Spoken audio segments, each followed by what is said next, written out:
Strings of elegance.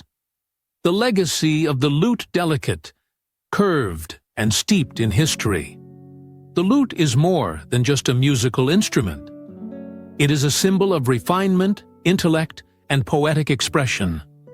For centuries, its soft, resonant voice has accompanied both royal courts and quiet rooms, carrying melodies that whisper across time.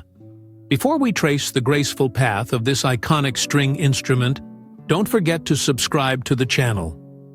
If you enjoy exploring the hidden histories of music, your support helps us keep the stories playing. Now, let's follow the sound of the lute. The lute's ancestry begins in the ancient Middle East, with early ancestors like the oud shaping its form and sound. As trade and cultural exchange spread through the Mediterranean, the instrument evolved and took root in Europe. By the late Middle Ages, the European lute had emerged as a central figure in music and art.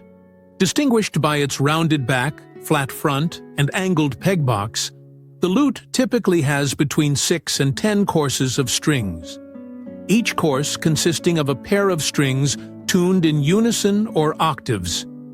The strings are plucked with fingers, or, in earlier periods, with a plectrum. Unlike modern guitars, the lute's gut strings and delicate body produce a warm, intimate sound best suited to smaller spaces. In the Renaissance, the lute was the dominant solo instrument across Europe. It featured prominently in secular music, especially for courtly dances, songs, and instrumental fantasies.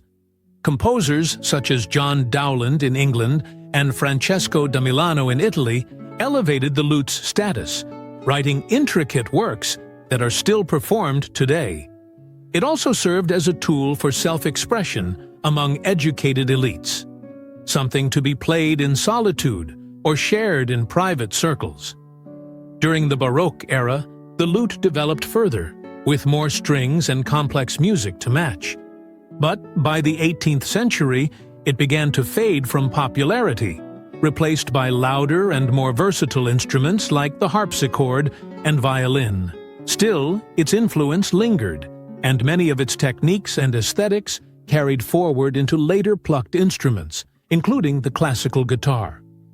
In the 20th and 21st centuries, the lute has experienced a quiet but steady revival.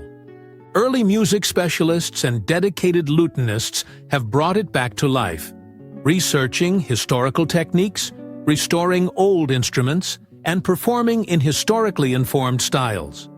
Today, the lute can be heard in concerts, recordings, and films, often adding a sense of timeless elegance to the soundtrack. It may be soft-spoken, but the lute carries centuries of stories. With every plucked string, it invites us to slow down, to listen closely, and to connect with the beauty of a more contemplative age. Thanks for spending this moment with us and the gentle voice of the lute. If its history and sound resonated with you, don't forget to like the video and subscribe to the channel. There's so much more music to discover. Until next time, stay curious and let the strings speak.